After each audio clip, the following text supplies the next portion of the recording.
Assalamualaikum warahmatullahi wabarakatuh. Konnichiwa. Minasan, o genki desu ka? Hai. Masih dengan Ina Sensei di sini ya. Setelah sekian waktu, oke, kita kembali belajar lanjut ke bab 15 ya, sesuai urutannya. Hai, silahkan disiapkan buku catatannya seperti biasa. Oke, kita langsung fokus ke slide berikut ya. Bab 15 ini judulnya bisa ditulis, sudah ada tulisannya ya. Imade shukudai o shimasu. Ima bisa ditulis terjemahannya di bawahnya dalam kurung. Ima artinya ruang keluarga. Shukudai oshimasu di sini adalah kegiatan ya, atau kata kerja. Artinya mengerjakan PR. Hai, jadi ima de shukudai oshimasu. Terjemahan bahasa Indonesianya bisa ditulis mengerjakan PR di ruang keluarga. Hai, jadi kebalikan bahasa Indonesia ya. Kalau bahasa Jepang itu keterangan tempatnya di depan, ruang keluarganya di depan, imade, kemudian kata kerjanya justru malah di belakang, mengerjakan PR ya. Shukudayoshimasu. Jelas? Imade shukudayoshimasu, diulangi lagi, mengerjakan PR di ruang keluarga. Nah, ya. Apa sih sensei yang akan kita pelajari di bab 15 ini? Oke, kita lihat slide berikut. Nah, dilihat ya. Hai, mite kangaemashou. Silahkan dilihat dan dipikirkan ya, atau didiskusikan ya. Ini adalah potret, konteksnya di mana? Di rumah ya. Oke, jadi pembelajaran kali ini temanya tentang keadaan rumah ya. Nah, kalau yang potret pertama ini kegiatannya apa ini? Sepertinya di ruang tengah ya. Ini ruang ala Jepang ini. Hai, wasitsu ya. Nah, di sini mereka sedang makan bersama keluarga. Nah, sedangkan yang ini bisa dikatakan ruang tamu atau ruang keluarga ini. Kalau di Indonesia itu multifungsi juga ya. Hai, jadi ini sebenarnya ruang tamu tapi digunakan untuk mengerjakan PR ya, bersama siapa? Bersama teman ya. Hai, jadi langsung saja ya, untuk tujuan pembelajaran di bab berapa ini? 15 adalah kalian harus bisa menyebutkan keadaan rumah meliputi apa saja? Ruangan-ruangan yang ada di rumah, kemudian keadaan atau kata sifat ya, keadaan ruangan-ruangan di rumah, kemudian kegiatan yang biasa kalian di ruangan-ruangan di rumah. Jelas ya, jadi ada 3 ya.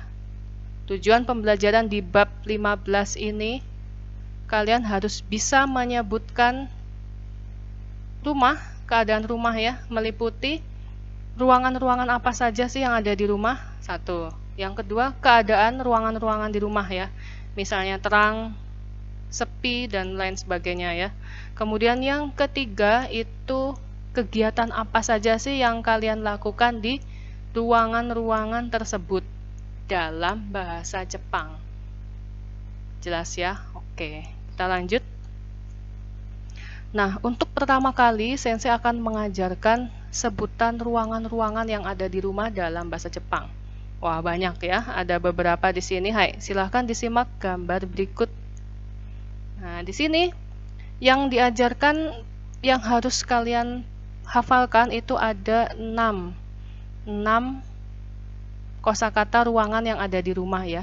Jadi di luar ini mungkin ada lagi ruangan yang lain, kalian bisa search atau cari sendiri di kamus atau di internet. Yang jelas kalian harus fokus atau paham yang ini dulu ya, yang wajib ya. Oke, yang nomor 1 ini gambar apa ya ini? Iya, ini ceritanya ruang tamu. Karena ini kartun ya, gambarnya agak ambigu, saya jelaskan. Ini adalah ruang tamu. Nomor 2 adalah ruang keluarga, karena ini ada TV-nya ya, tempat berkumpul keluarga. Kemudian yang ini ada masak. Nah, ini dapur ya. Ini dapur. Nomor 4, nah ini adalah kebun. Biasanya yang rumahnya luas, tanahnya ada kebunnya atau halaman, taman ya, bisa. Kemudian yang ini kamar mandi ya. Bathroom ya. Kalau dalam bahasa Inggrisnya yang sedang ini kamar ya. Kamar bisa untuk istirahat ya, atau tidur. Hai.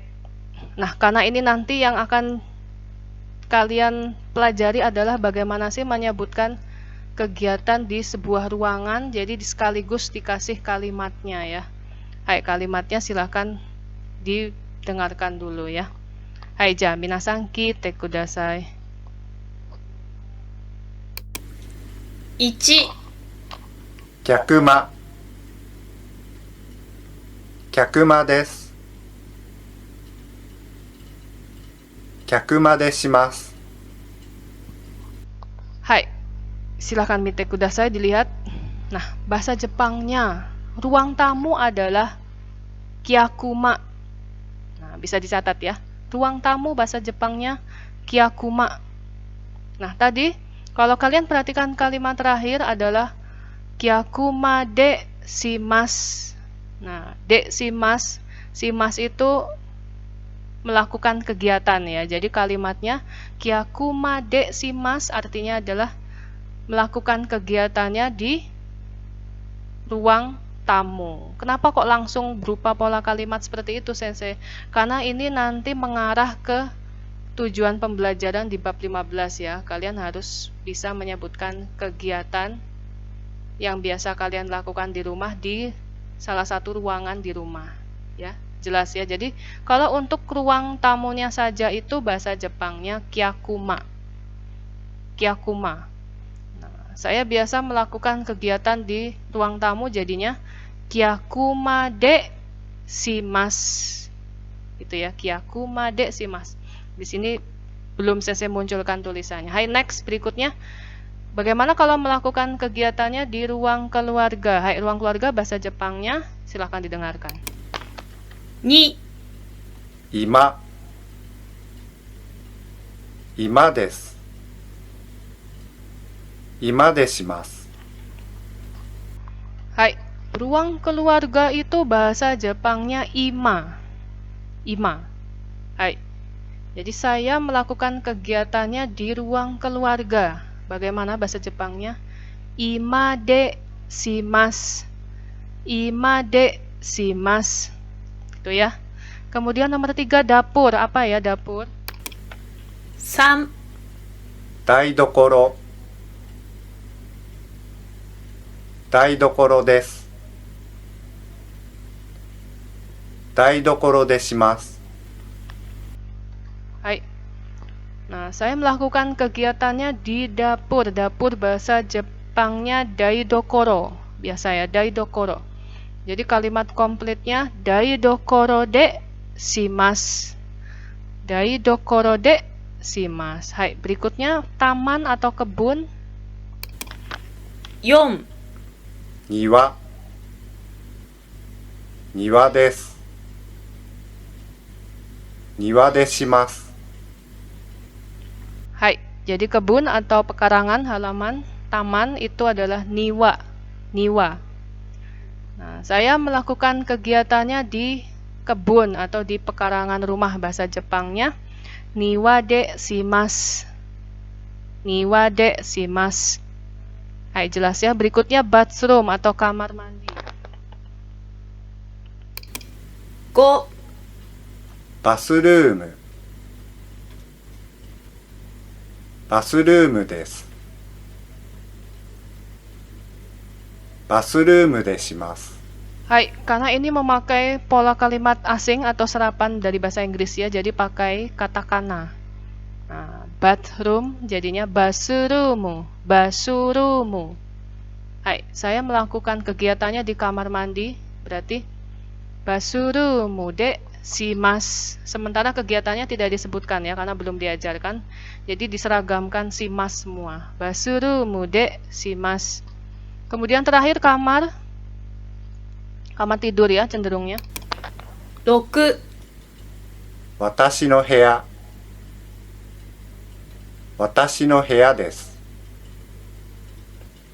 私の部屋でします Ya, ini ditambahkan subjeknya saya ya. Saya bahasa Jepangnya watashi. Kamar saya jadinya watashi no heya. Watashi no heya. Komplitnya watashi no heya de shimasu. Watashi no heya de shimasu. Jelas ya? Nah, ini sudah Sensei ajarkan 6 ruangan. Nah, kata tanyanya tadi apa? Melakukan